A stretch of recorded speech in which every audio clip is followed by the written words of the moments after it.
Hello, my name is David Buchanan. I'm responsible for the vision systems at Vision and Control.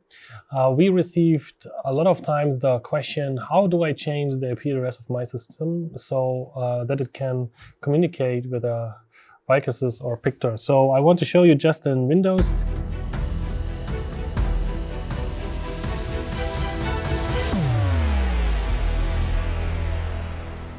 It's more or less the same if you have a Windows 10 or a Windows 11.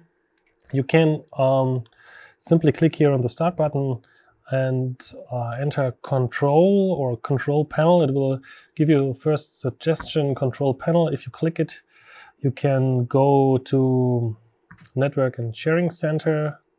And here you will see your available network interfaces. If you are not sure which one it is, you can detach your LAN wire, and then you will see the change.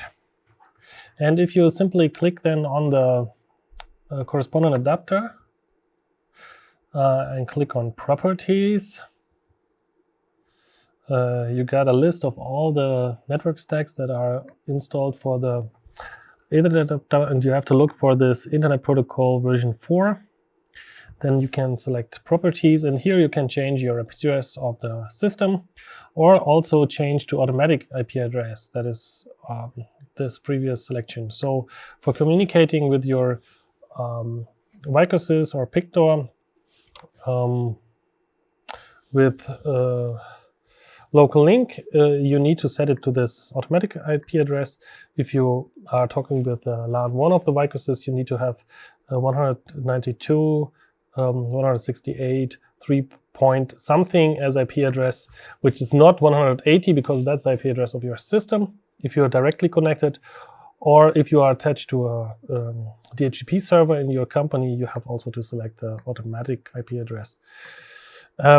If you are connected to LAN 2 of the vicosys, then please select also the automatic IP address. Then it will negotiate with the local link an IP address automatically and give you an IP address of the 169 something range. If you want just to check your IP address you have on the system, it's easy to enter CMD here, also on the command search, open the command prompt and enter ipconfig command. This will show you the active IP settings also, which are received from DHCP server. So here you can verify your IP address and make sure that it fits to your vicosys.